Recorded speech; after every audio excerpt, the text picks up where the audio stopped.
जय श्री कृष्ण। हमारे चैनल में आपका स्वागत है। हमारे हिंदू सनातन धर्म में कई पर्व और त्यौहार मनाए जाते हैं और व्रत उपवास कर भगवान की आराधना की जाती है। अब कई लोग सोचते होंगे कि इतने सारे व्रत त्यौहार क्यों है, इसे क्या लाभ होने वाला है।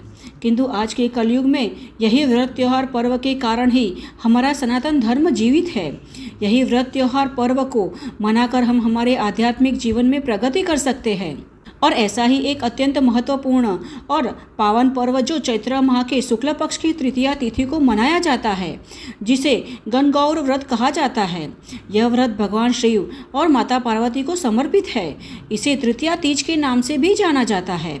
गणगौर नाम गण अथवा भगवान शिव और गौर यानी माता पार्वती के संयोग से बना है। गणगौर व्रत में सुहागन महिलाएं संपूर्ण उपवास रखकर भगवान शिव और माता पार्वती की पूजा आराधना करती है और उनसे अपने पति की लंबी आयु और अच्छे स्वास्थ्य के लिए प्रार्थना करती है। साथ ही इस व्रत को कुंवारी कन्याएं भी रखती है, जिससे कि उन्हें मनचाहा वर प्राप्त हो सके। तो चलिए देखते हैं कि यह परम पावन गणगौर व्रत कब किया जाएगा और इस दिन के शुभ मुहूर्त कौन कौन से हैं। साथ ही जान लेते हैं कि यह व्रत कैसे किया जाता है, अर्थात इस व्रत की विधि क्या है। तो अंत तक इसे अवश्य सुनिएगा और ऐसी ही महत्वपूर्ण जानकारी प्राप्त करने के लिए इस चैनल को सब्सक्राइब भी कर लीजिएगा। गणगौर व्रत चैत्र माह के शुक्ल पक्ष की तृतीया तिथि को मनाया जाता है। अतः इस तिथि का आरंभ हो रहा है 31 मार्च सोमवार के दिन प्रातः 9:11 पर और चैत्र माह के शुक्ल पक्ष की तृतीया तिथि समाप्त हो रही है 1 अप्रैल मंगलवार प्रातः 5:42 पर। इसलिए इस वर्ष गणगौर का व्रत 31 मार्च सोमवार को रखा जाएगा। अब चलिए इस व्रत की विधि भी जान लेते हैं। गणगौर व्रत के दिन ब्रह्म मुहूर्त में उठकर अपने स्नान इत्यादि नित्य कार्य पूर्ण कर स्वच्छ वस्त्र पहनना चाहिए। तत्पश्चात अपने घर में पूजा स्थल को शुद्ध करना चाहिए और भगवान की नित्य पूजा सेवा करके मिट्टी से भगवान शिव और माता गौरी की मूर्तियाँ बनाकर उन्हें सुंदर वस्त्र पहनाने चाहिए। इसके पश्चात विधि पूर्वक भगवान शिव और माता पार्वती की चंदन, अक्षत, रोली और कुमकुम, पुष्प इत्यादि से पूजा करनी चाहिए। साथ ही दुर्वा भी अर्पित करना चाहिए।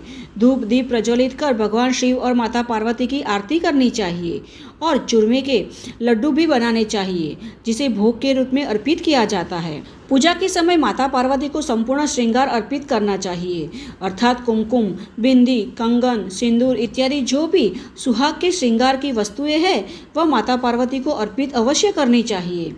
एक थाली में चांदी का सिक्का, सुपारी, पान, दूध, दही, गंगाजल, हल्दी, कुमकुम और दुर्वा डालकर सुहाग जल तैयार करें।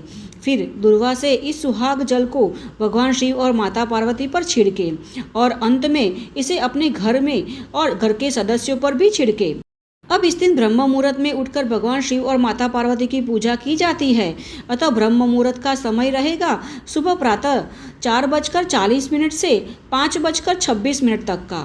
सूर्योदय हो रहा है 6:12 पर और वहीं सूर्यास्त का समय है शाम 6:38 का। अब इस दिन अमृतकाल सुबह 7:24 से लेकर सुबह 8:48 तक रहेगा और अभिजीत मुहूर्त का आरंभ गणगौर के दिन दोपहर 12:06 से होगा, जो दोपहर 12:55 तक चलेगा। इसके अलावा चंद्रोदय का समय रात 7:26 का है और चंद्रमा अस्त हो रहा है 8:56 पर। अब ऐसे में पूजा के लिए अभिजीत मुहूर्त उत्तम सिद्ध हो रहा है। इस दिन भगवान शिव और माता पार्वती की पूजा आराधना करते समय इन मंत्रों का उच्चारण अवश्य करना चाहिए, जैसे कि ओम गौरी शंकराय नमः, ओम उमा महेश्वराभ्याय नमः, या देवी सर्वभूतेषु शक्ति रूपेण संस्थिता, सर्वमंगल मांगल्ये शिवे सर्वार्थ साधिके शरण्ये त्र्यंबके गौरी नारायणी नमोस्तुते। ओम ह्रीं वाग्वादिनी भगवती मम कार्य सिद्धि कुरु कुरु फट स्वाहा। ओम पार्वती पते नमः, ओम सांब शिवाय नमः। इन मंत्रों का उच्चारण कर भगवान शिव और माता पार्वती की पूजा आराधना करने से शुभ फलों की प्राप्ति अवश्य होती है। जीवन में सुख, समृद्धि और सौभाग्य का आशीर्वाद प्राप्त होता है।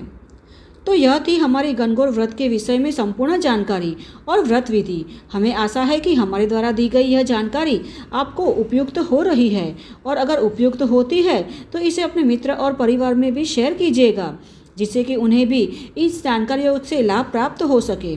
तो चलिए ऐसी ही सच्ची, महत्वपूर्ण और वैदिक जानकारियों के साथ और कथाओं के साथ फिर से मिलते हैं। तब तक के लिए जय श्री कृष्ण।